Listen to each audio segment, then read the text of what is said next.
Well, hello and welcome to the Mindful Medics podcast, where we dive into the lives of medical professionals, exploring the triumphs and trials of their careers and uncover how they have found ways to manage stress, prevent burnout, and thrive, both professionally and personally. Join us as we discover the keys to a balanced, fulfilled, and healthy life in this crazy, demanding world in which we live. Today, my guest is Dr. Sandy Musial. She is a physician specializing in food as medicine who has dedicated her life to preserving health and reversing lifestyle-related chronic disease through whole plant-based nutrition.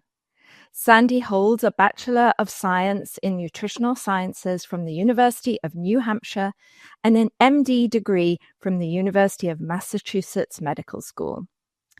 She has worked in private pediatric practice and at Hasbro Children's Hospital, teaching pediatric residents and medical students from the Warren Alpert Medical School of Brown University.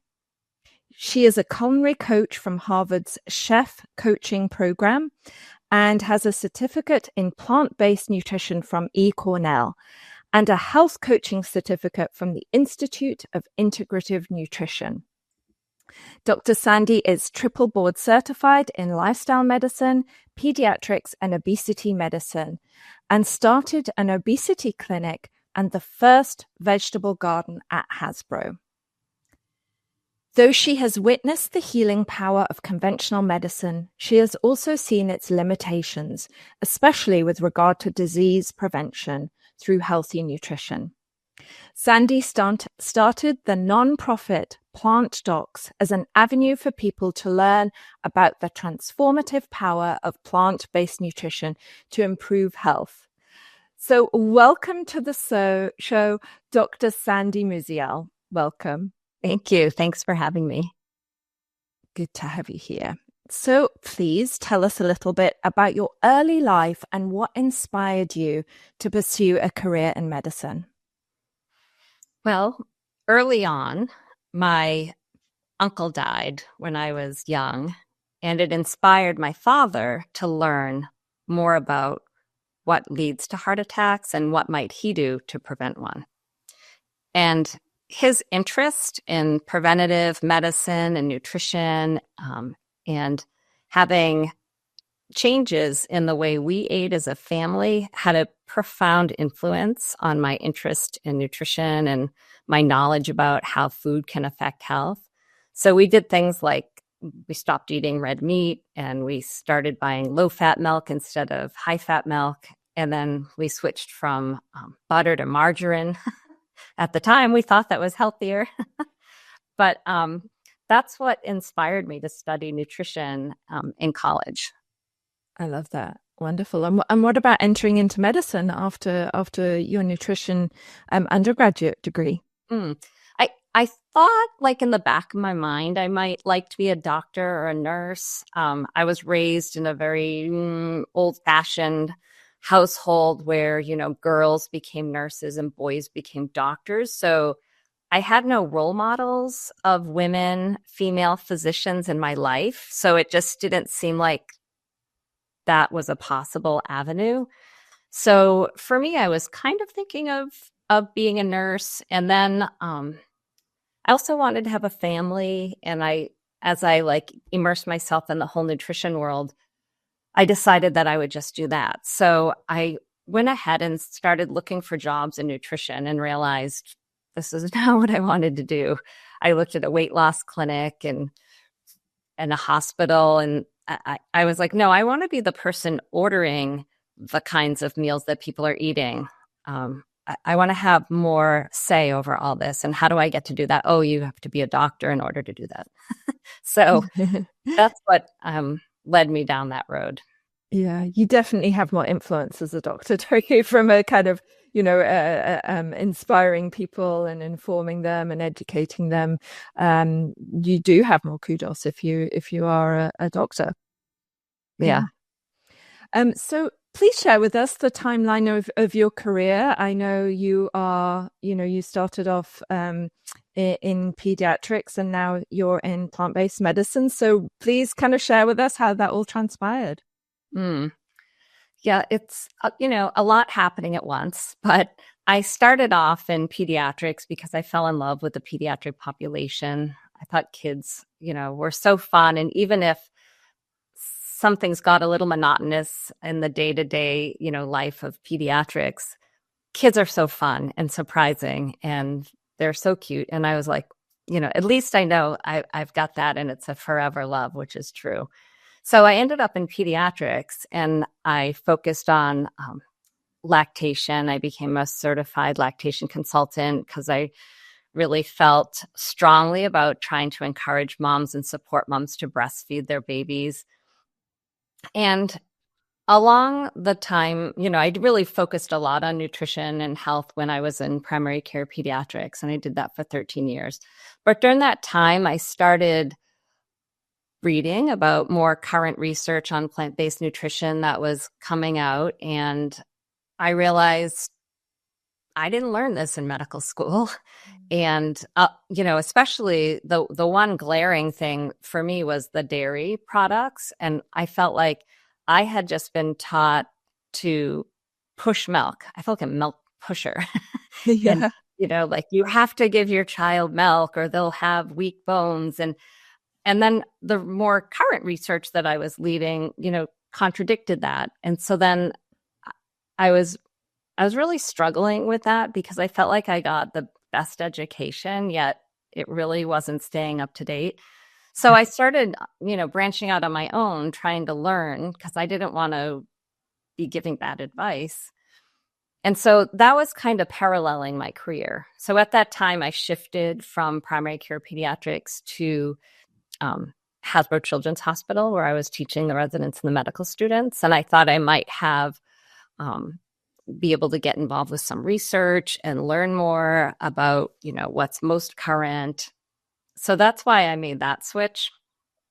And during that time, it was fun. I did get involved with research. We published a paper on preventing juice and sugary beverages in infants and toddlers, because one of the things I was witnessing was little babies coming in with bottles of green and purple fluid that they were eating, drinking at like 6 or 8 or 9 months. And I was like, what is in that? And why are they getting it? And it was just, really unhealthy options. And I was like, well, the parents just don't know. They need to be educated more. So we did an interventional study where we started educating them at the 2-month visit, because we felt like, the earlier parents learn about what to give and not to give their babies, the more apt they will be to maybe avoid pediatric obesity when they're 3, 4, and 5, because we were seeing more and more and more unhealthy, overweight, and obese children.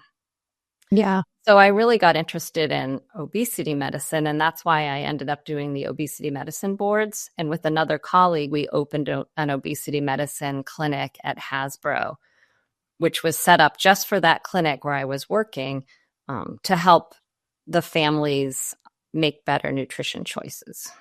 Yeah. Amazing. And you were way ahead of your time, because I think, having an obesity clinic that was pediatric based was probably unusual then. Certainly I didn't ever encounter it when I was still practicing. So yeah, incredible and so important. It always makes me sad when I see children who are obese, because it, like you say, it's definitely not the child's fault, and it's usually, poor education from the parents, and a lack of resources and, and knowledge about even how to cook. I when I was a public health doctor, I was involved with a project to bring we have like big social housing estates in Manchester, which is where I was working as a physician, and we had a lot of food deserts where, there were very poor areas where people really only had access to like a small corner shop, as we called it, a bodega, as it's called in the States, and they often didn't have a single piece of fresh fruit or vegetables in this place. And a lot of these people also didn't have access to transport, so they were reliant on these small shops. And so we actually brought in a food truck that would bring fresh fruits and vegetables. But we very quickly realized that a lot of parents didn't know what broccoli was, and certainly didn't know how to cook it. And so this, there then became this whole kind of education piece about how do we teach these people to cook this food and also make it palatable to children as well. You don't want to be putting a plate of Brussels sprouts in front of a 2-year-old, because they're very unlikely to eat it. So I love what you just said about broccoli, like not even knowing. So that was one of the reasons why I started the vegetable garden there, was because the kids, they know ketchup, but they really, some of them, they don't know tomatoes. Like they don't know what a potato is. They've never seen an actual potato. So we started a vegetable garden, which was like a demonstration garden. It had multi-purposes. They could see how vegetables grow, what they actually look like, but they could also see how in a small urban backyard in a raised bed, you could grow quite a lot of vegetables. So that was one of the funnest things for me I did while I was at Hasbro. That's amazing. And I witnessed that with my own kids. I remember we went to Napa once and stayed in a winery that had an acre kitchen garden. And I was a busy working parent, so we didn't really grow vegetables at home. And it was the first time that my kids had picked tomatoes off a plant, and we made pasta sauce that night, and they picked eggs as well there was a chicken coop there as well. And they were so excited. And I have 2 very, very fussy kids. They have very severe kind of eating disorder level food restrictions, and they were trying foods because it came straight off the bush or the plant that I couldn't have in a million years have expected them to try. It was just incredible. So I love that. How did you incorporate that into the clinic at Hasbro? Did you take the kids on a tour, or how did that work? Yeah, so the clinic was on the ground level, and there was a back door out to this garden where they had a playground. We had a basketball hoop where the kids could run around and play basketball. There was a grassy field where we could play ball. And so we had the vegetable garden around that. So yeah, we would have, one thing we would do is have a scavenger hunt, and we would have them in all the patient rooms, not just for the obesity clinic, but for everyone. So the kids, after their appointment, they could run out and look for, the 2 purple peas or the cucumber in a bottle, or, so we would have different things that they could find each week. I love that. I love that so much. And when you make it fun, it just makes it so much more accessible, especially for little minds. Yeah. That's incredible. So tell us about what you're doing currently, because I know that you have shifted, and I was just watching a video, an interview that you did talking about starting up your plant-based nonprofit that you have. Mm-hmm. So one of the things that got me was in that obesity clinic, I would ask the parents. So the kids were getting really sick from being overweight. They would have fatty liver disease. They would be getting type 2 diabetes. Like metabolically, they were ill. They were nourished, but they were malnourished. Yes. So I would ask the parents, who often had type 2 diabetes as well, do you know that the type 2 diabetes could be reversed if you change what you're eating? And not one parent said yes. Wow. They were all like, what? No, I have this for life. I'm like, no. So I was very frustrated that the parents weren't being educated. Yeah. That was one thing. The second thing that happened was I read the China study, which was really the pivotal book for me that really opened my mind to plant-based eating and the impact of nutrition on world health and these chronic diseases. And I gave the book to all my family members, but I gave it to my brother, and it changed his life. He read it, and he ended up losing 50 pounds, reversing his hypertension and lowering his cholesterol without medication. And it was so very exciting to me. And at the same time, I had a really good friend drop dead of a heart attack who was interested in changing, but reluctant and, kind of a difficult patient, who's a friend. But, Yeah. I'm sure if you could ask him now, he would have changed his ways. And all those things made me really inspired to start working with adults, people that were now, my age, middle-aged, before it's too late. Like, let's make these changes now. It's not too late. Um, Even if you're already a little sick and have a little hardening of the arteries and your blood pressure's rising and you have a little extra weight, we can still make things better and really give you a much healthier and longer, longevity in life. So I ran in at a wedding. I met Kim Anderson, who started this plant-based food hall in Providence, Rhode Island called Plant City.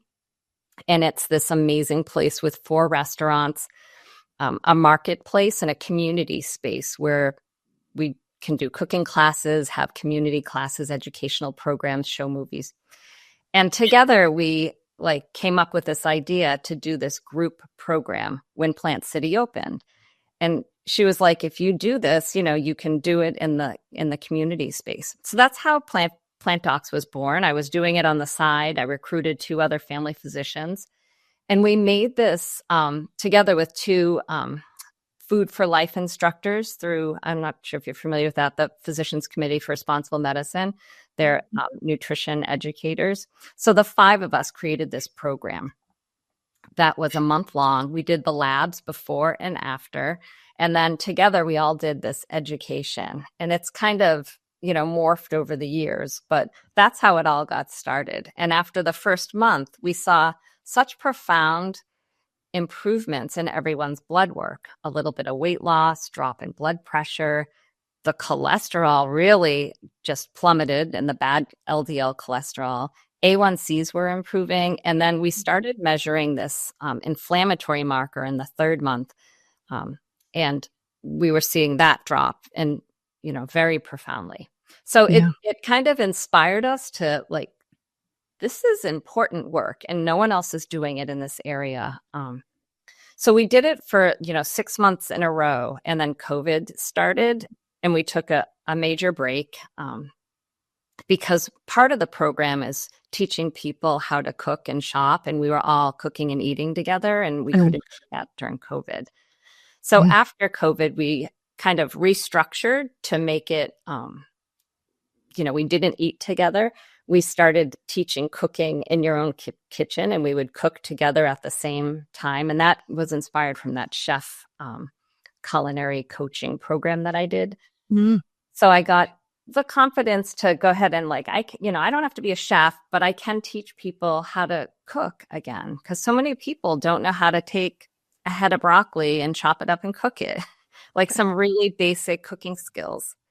So we found that this remote cooking class was more powerful and impactful than what we were doing before, because we were originally just doing these demonstrations and then people were eating it, but they weren't cooking themselves.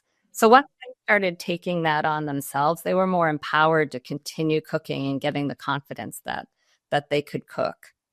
So in 2021, I quit my job at Hasbro, and I've been just growing Plant Docs. I turned it into a nonprofit, and I've been expanding the programs that we offer so we can reach more people. Amazing. I love all of that so much. And I think, isn't it fascinating how COVID forced people to experiment with different ways of doing things? I see that I coach a lot of business leaders as well. And, a lot of those people have been, were forced during COVID to try new ways of working that they really didn't believe were going to be effective. And lo and behold, they were. And now they have this, whole new way of working. And there are so many examples of that. And I think it's one of the good things that came out of a very bleak time in all of our lives. So I agree. That is amazing. Tell me, we talk a lot in the show about stress and burnout. In your medical career, did you face any periods of challenge like that? Yeah.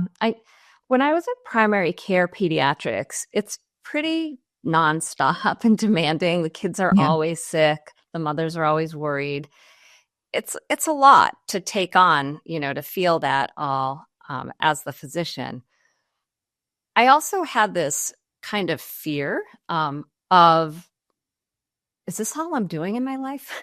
Mm. Like, not that it's not enough. It was a very important job. Like, I love, what I was doing, but I kind of wanted to experience another chapter. Mm. And so I wouldn't say I was burnt out in that job, but I felt like my time had expired there and I was ready for a new adventure. So Yes. for me, like switching from primary care pediatrics to a new job that was more education, in a completely different setting with a completely different patient population was very stimulating for me in my career and very helpful rather than, I think when people stay in the same job too Mm. long, and it gets stagnant, I think you're probably more susceptible to burnout. And then Yes. my other experience at Hasbro, I had 10 wonderful colleagues that, we were all, teaching, and we broke up the residents into these different micro practices. And many of my partners there were my teachers when I was originally a resident there. So they had been there already for 13 years, at least longer than I had been. And when I left there, they were still there. So some of them, had Mm. that same job for 30 plus years. Wow. And I did feel that, the people that come in fresh and young have all this energy and ideas to kind of make the best of their job. And my observations were the people that kind of stayed too long or felt stuck in that position or role, weren't thriving as much Mm. as they could be. And I Yes. think the setting, working in a large, huge hospital setting, you're very disconnected from the bosses that make the decision, the administration that's making millions and millions of dollars in salary. And if you can let that get to you when, as primary care academicians, probably one of the lowest paid physicians out there, so you can't think about that. Yes. But I feel like there was, in that big organization, there's such a disconnect between the people making the decisions and then Yeah. the physicians that are working that have all this amazing empathy and care for for this patient population. And to me, they were undervalued and underappreciated. Mm. I kind of had my foot out the door the whole time, so I felt like I was a little immune to that, but I saw my colleagues like really Mm. worn down by the lack of value that. Yes, absolutely. And it's amazing. I use the phrase a lot that people plodding through life, I think it's incredible how many people settle for that. They're kind of aware that it's happening, but they are maybe unaware that they have choices, and they end up with this life that is far from thriving. It's just kind of surviving and getting through to retirement. It's like I'll be happy when I retire and then I can go and travel. And I personally feel that is a huge shame, to delay enjoying your life, living your best life, having adventures, following those entrepreneurial ideas that you have until you're in your 60s, when it's possible your health is going to start to decline pretty quickly. That's what the research tells us. There was a study that I think that came out earlier on this year that said, I think it was average age of 62, we will be hit by a new chronic illness that may reduce our vitality significantly. And it's such a shame that people wait until that time to start embracing life. So I really appreciate what you say, and I'm so glad that you got out for you and that you're doing something that Yeah. lights you up. It really comes across that you're passionate and love what you're doing and are inspired by it, and that's huge. So tell me, is there anything looking back on your early medical career that you wish, advice that you wish that you'd received back then? I mean, I wish I followed my heart more and had the confidence to follow my heart, but I didn't. So I'm not sure, like, if someone had told me that, if I really would have been able. Do you know what I mean? Like, maybe I needed all those other positions and confidence building experiences to get me to where I am now. And also, like, whole food, plant based, like that term plant based, that didn't even exist when I No. graduated from med school. I mean, it's really what I wanted to do. What I'm doing now is what I always wanted to do, but I just didn't have I didn't see the path to it until the path was here. Yes, absolutely. That Yeah, makes yeah. And you're so right. You know, you can, I have two young adult sons. You can give advice to young people, but they won't necessarily be ready to hear it and to follow your advice. They have to, most of us learn experientially rather than just by being given information or advice. So you're so right. But I think the younger profession, it's funny, I was just at a conference for, and it was about 50% female physicians who were there. And I was really inspired by how many young physicians are having side hustles, being entrepreneurial. You know, there were several who have a medical practice and then they're influencers as well. And you know, I think you and I grew up where, you know, if you were a doctor, that's pretty much all you did. Whereas as now, young physicians and physicians our age as well, there are so many opportunities to help people in unique and interesting ways, and I do think that is a wonderful thing. So thank you for sharing that. Tell me, are there any strategies that you have employed during your life and your career to deal with stress and the pressures of your busy life and career? I think, you know, mindfulness and kind of understanding what that is and, you know, embracing it has made the biggest impact on stress. So just knowing that you're stressed Yeah. is like the first step. And then then there's steps you can take. But sometimes people, I think, just are stressed chronically and don't even have an awareness of that. Like it's almost like they've accepted that as the way I am. Mm. So I, a few things were when I was working full time, it just felt like too much. The hours were too long. I'd get to like 4 p.m. and I'd be like, I'm just done. Like, I don't want to work till 5 and 6. And that was really hard because so many parents want to come in after school. And that was some of our busiest hours were 3 to 5. And so that was challenging for me. But we did make some compromises in the schedule for me, because I needed it, a day off and cutting back. And the 2 days a week, I got to get my children from the school bus. And so I really recommend, honoring what you need and trying to balance your work and home and personal life to, no one ever regrets like taking, going part-time so you have more time with your children, but you might regret not doing that. And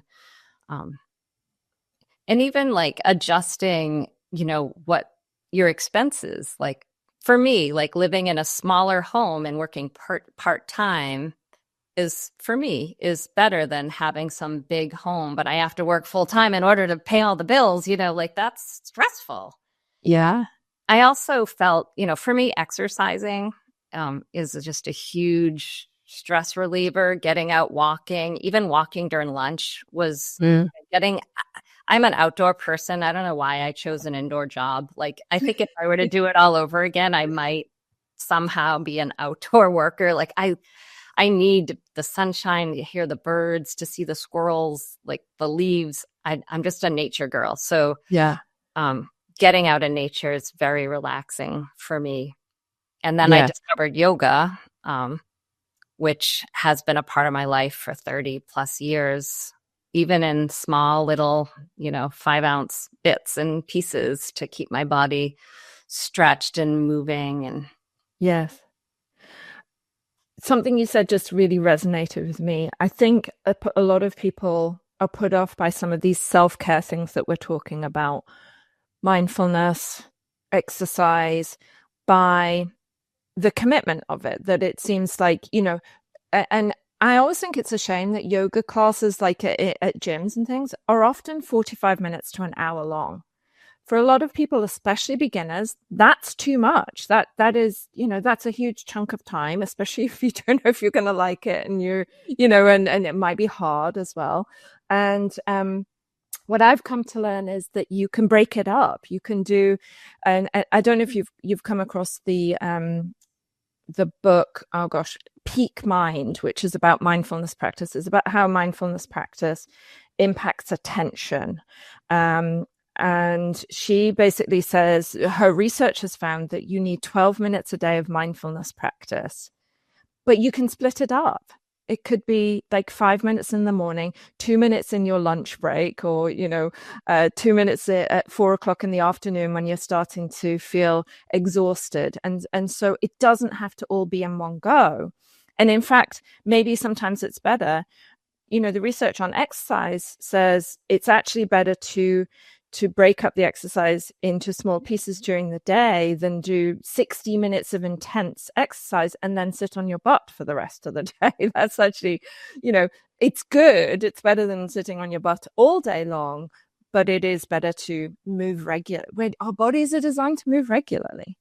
yeah, that's what we teach too, is try to get at least an hour of movement in a day, but it can be 4 15-minute bouts. And that's for so many people, that's just more manageable in these bite-sized pieces than having to commit an hour. Like, I don't have time. I don't have an hour, but you can 10 minutes, 15 minutes here and there. I completely agree. Absolutely. Yeah. There's something going around at the minute on social media about doing every 45 minutes, setting a timer and doing like 20 squats. They're saying that it's as good for you as doing like a 15-minute walk. So I don't know if that's research based, but it's certainly an interesting concept. No, I remember reading that I was just studying for the lifestyle medicine boards last year, and it was a lot of just sitting, but I found like I would even like 55 minutes, and then I would do 5 minutes of, plank and squats and jumping and and then I would be so much more focused when I came back. Like, yes. And I think, when I'm coaching professionals, executives and physicians, they often don't take breaks. And I think taking breaks is really, really important. I call them micro breaks. And, it probably should be for a few minutes every hour. We are not, our nervous system and our body is not designed to do the same thing for 8 hours a day. We need to take breaks. And when we do, we come back from that break re-energized. And from a nervous system perspective, you've given that neural pathway a rest and allow it to kind of reset itself, and then it is able to be re-energized again. So that is so cool. Thank you for sharing that. I have a couple of controversies to ask you about. The first is protein, and as somebody who's promoting a plant-based diet, how do people who are switching from a meat-based diet or a traditional American diet ensure that they are getting enough protein if they completely cut out meat and fish? So there's 2 tools I love. One is called the PCRM, that's the Physicians Committee for Responsible Medicine Power Plate. And it's like the myplate.gov, where, it's a plate divided in quarters. And on the myplate.gov, it's fruits, vegetables, meat, and I forget, carbs of whatever they call that. But in the healthier version, it's fruits, vegetables, whole grains specifically, and plant-based protein like legumes or tofu.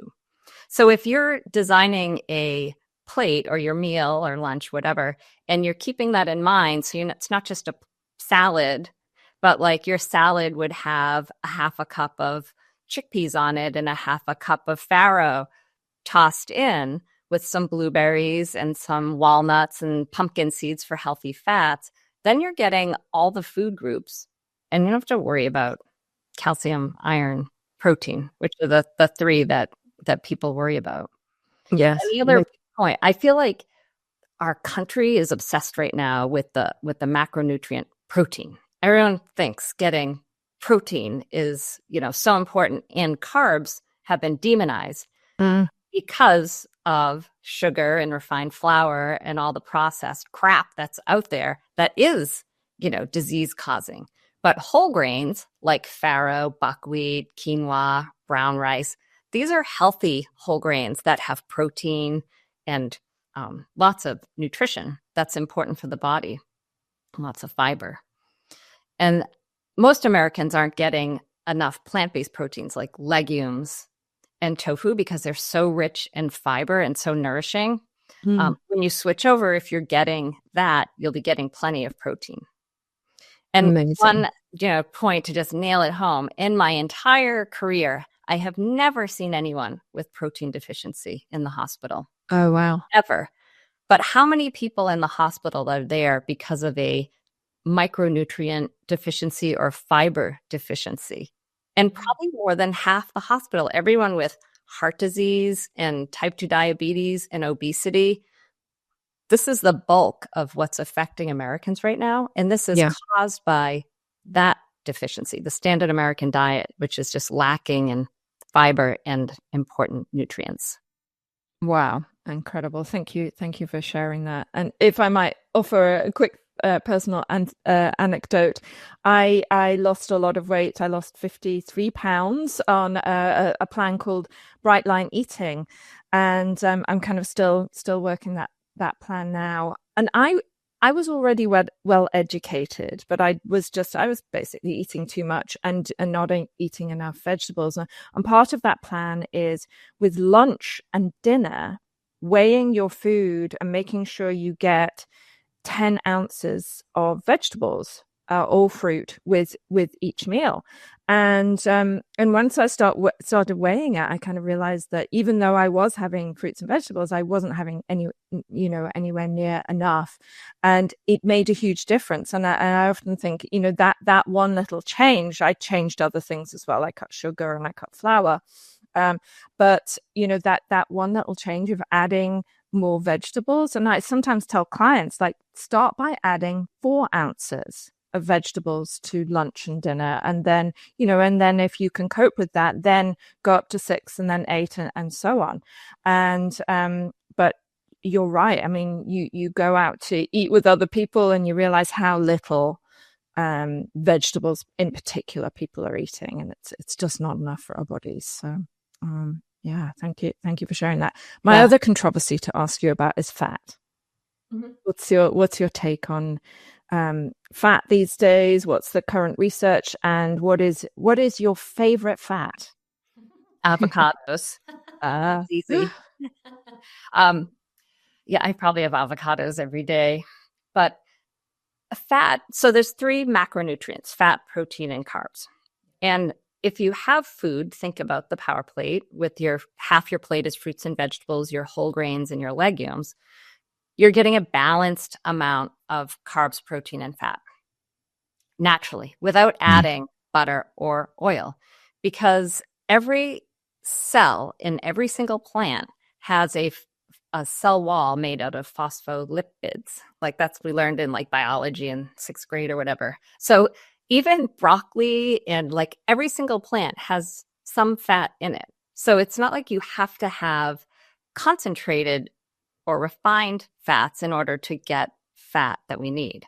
So what we teach is, really getting back to the basics, unprocessed whole foods in their whole state. And so that eliminates all oils. So all the fats are obtained through ground flaxseed, chia seeds, walnuts, pecans, and avocados, olives.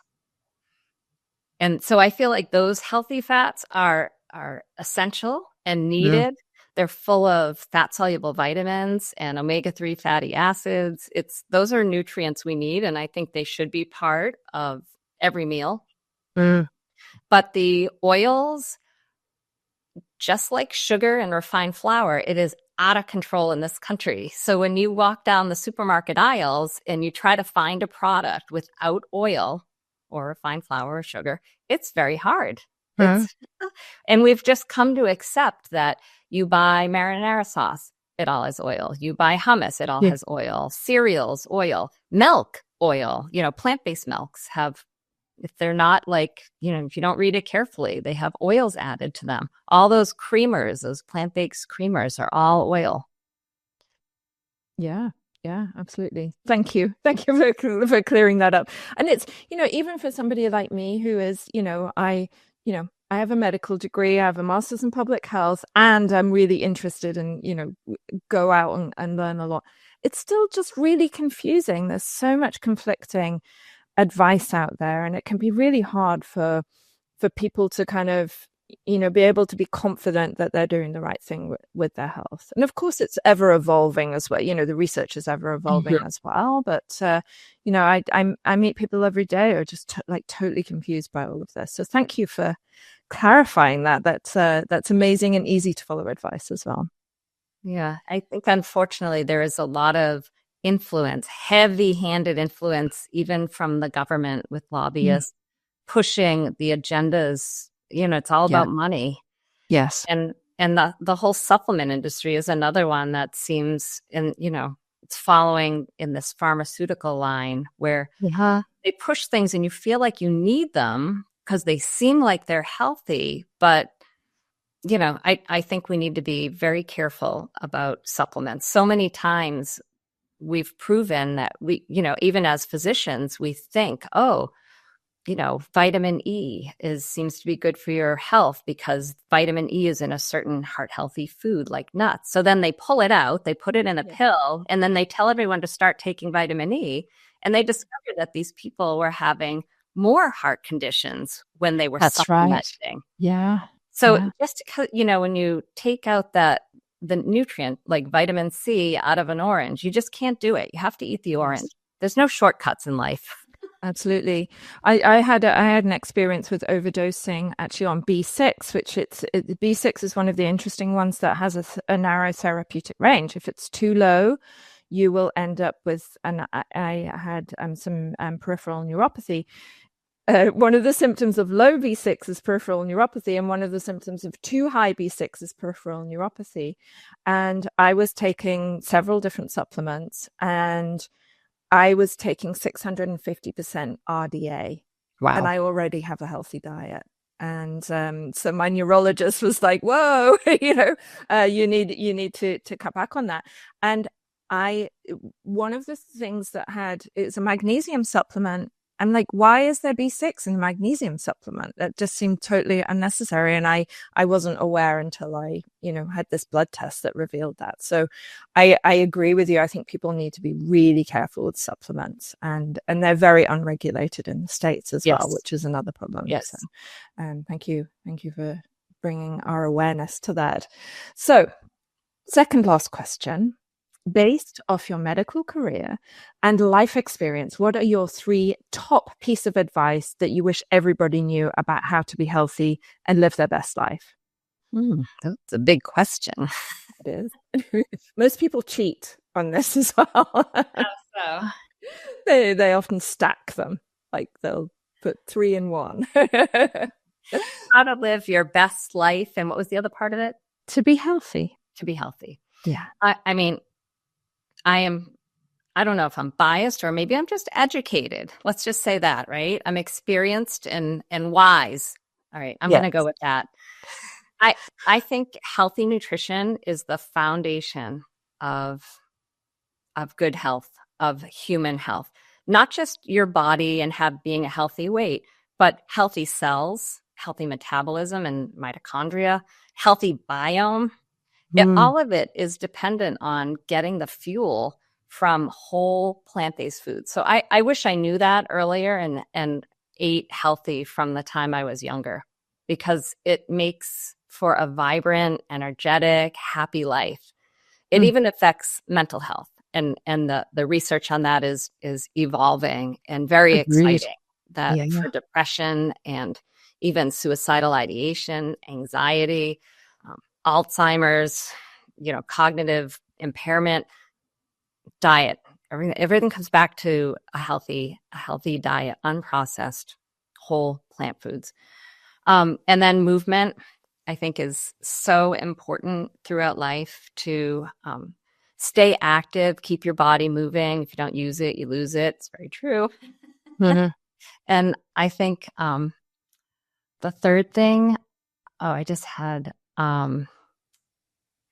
mindfulness, of course, is very important, but nature for me, taking the time to get outside and to travel and to experience, plants and animals and all across the world. Like, that's been my most fun and exciting times, was the travel that I've done. And what I love most about the travel is the outdoor space and the differences in the plants and the animals in different continents. And so that's fascinating. That is incredible advice. Thank you so much.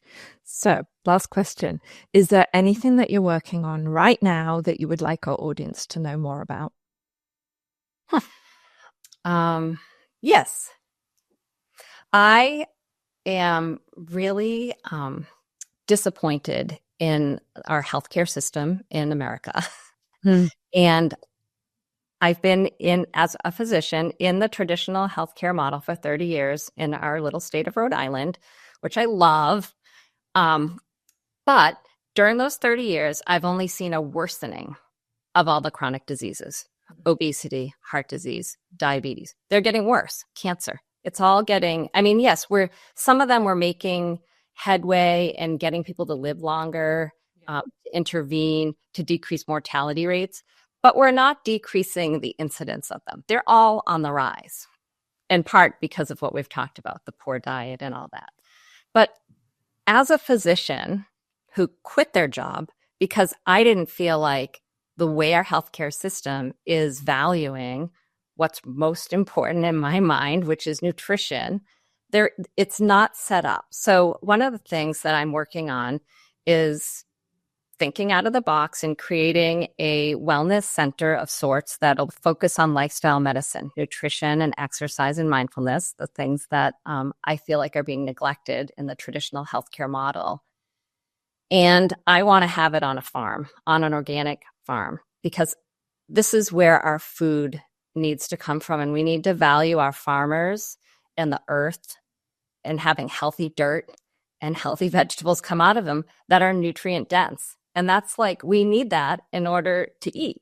And so I think putting the two together, having farmers meet healthcare, that's what I'm working on. I love that. What a fabulous idea. I can't wait to come and visit. So just quickly, please remind us of your website for your Plant Docs business. It's plantdocs.com. Fantastic. Nice and simple. So, Dr. Sandy Musial, thank you so much for joining us today and sharing your incredible wisdom with us. I've thoroughly enjoyed our conversation today. Thank you for having me. You're very welcome. And to our viewers and listeners, thank you so much for tuning in. Please share this podcast with any friends or colleagues who you think might benefit. And finally, I wish you a happy, healthy, abundant rest of your day. Bye for now.